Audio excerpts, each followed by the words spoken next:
tentang tips memakai motor tua. Tentunya berdasarkan pengalaman dan versi aku sendiri ya. Mudah-mudahan apa yang diobrolin bisa bermanfaat lah, minimal ada faedahnya gitu.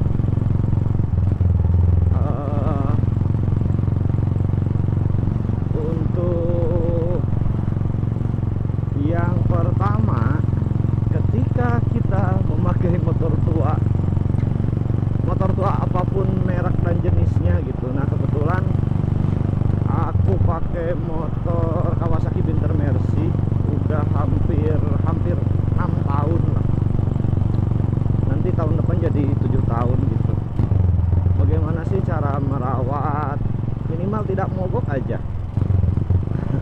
Tidak mogok aja dan tidak merepotkan si pemiliknya gitu. Yang pertama, sering dihidupkan atau dipanasin gitu. Jadi teman-teman yang punya motor tua sering-sering lah tiap pagi atau 2 hari sekali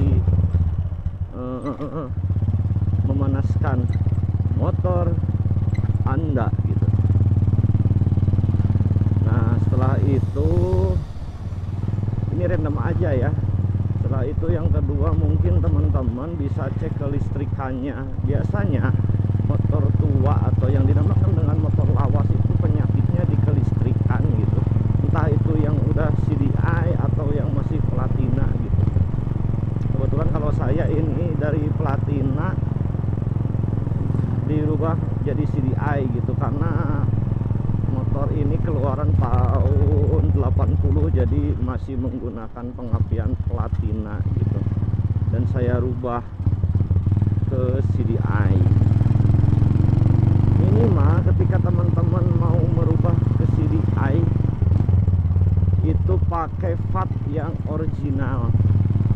Misal saya ini pakai kiproknya kiprok Tiger, terus CDI-nya pakai Shogun atau Neotech, terus coilnya pakai Shogun, pakai Supra, pakai Tiger, pakai Scorpio. Dan kebetulan ini aku pakai Tiger Revo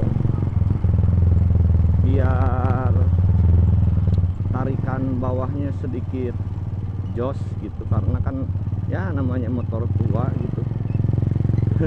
Torsinya gede gitu tapi kurang responsif, tapi gak apa-apa karena ya untuk keliling-keliling kota sih masih oke gitu, dan jauh juga masih oke gitu.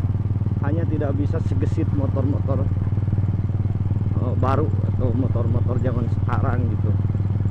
Nah itu kelistrikan yang kalau bisa pakai kualitas part yang original atau yang bagus lah gitu.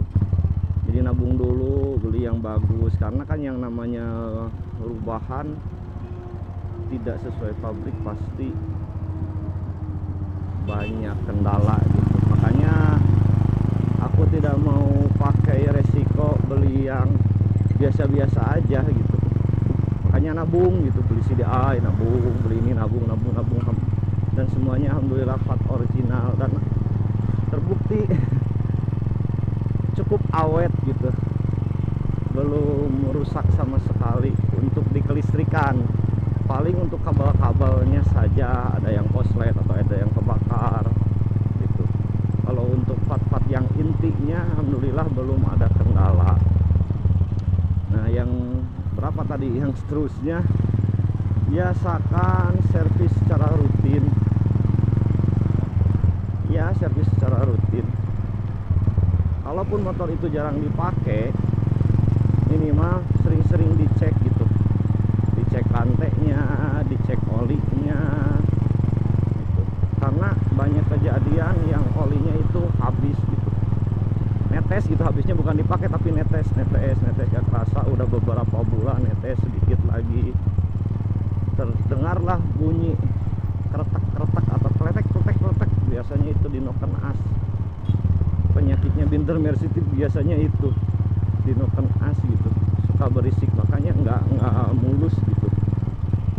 Intinya ketika teman-teman punya motor apapun, dan khususnya yang lawas, sebenarnya cukup simpel. Kalau kita sudah mengenali motornya sendiri, sudah kenal kenalan lah, minimal kita pasti sayang dan tahu apa saja yang mau rusak atau perlu diganti gitu. Jangan nunggu rusak lah, suka merepotkan gitu.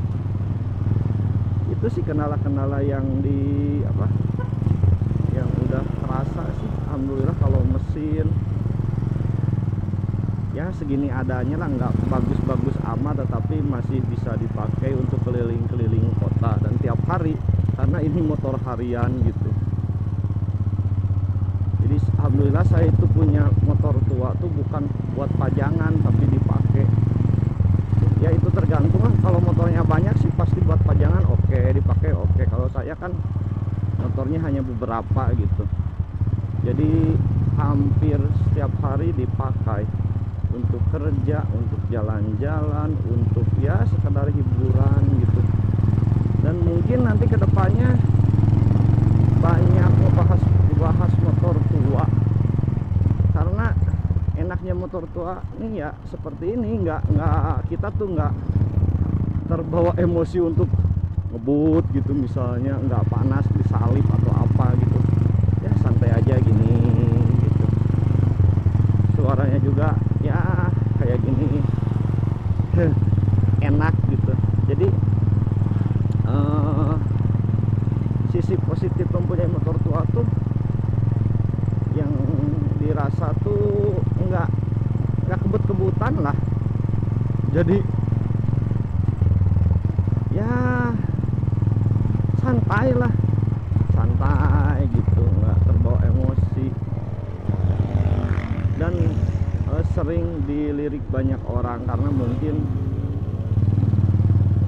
yang punya motor seperti ini atau motor lawas-lawas yang lainnya itu tidak banyak gitu. Ada beberapa tidak banyak, makanya jadi pusat perhatian gitu. Dan ketika bertemu dengan yang suka motor lawas juga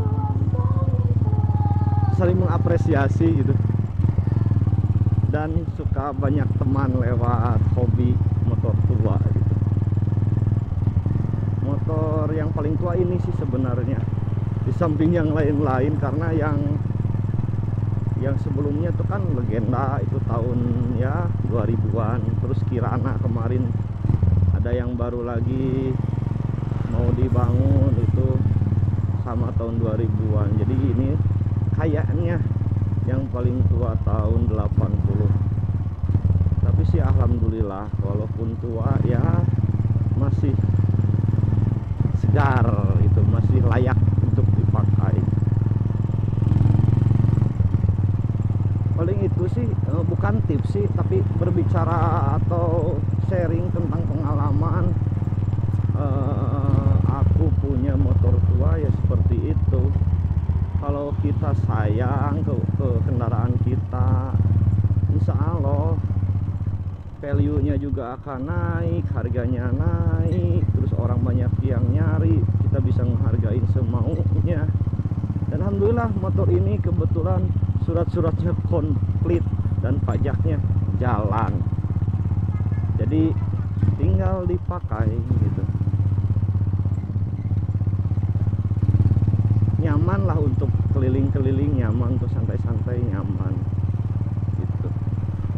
Ya walaupun kalau untuk kebutuhan sih sebenarnya enak motor-motor matic yang zaman sekarang, tetapi kan ada ada kepuasan tersendiri ketika teman-teman atau kita naik motor lawas gitu. Apalagi masih dipakai jalan-jalan seperti ini, asik gitu. Asik lah, banyak pengalaman.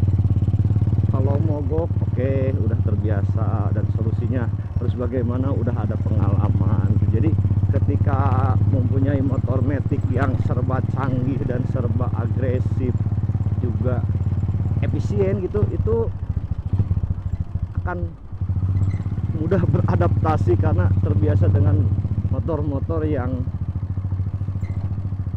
cukup tua. Akan mampu atau mungkin lebih mudah beradaptasi gitu. Paling segitu dulu lah, mudah-mudahan apa yang diobrolin hari ini bisa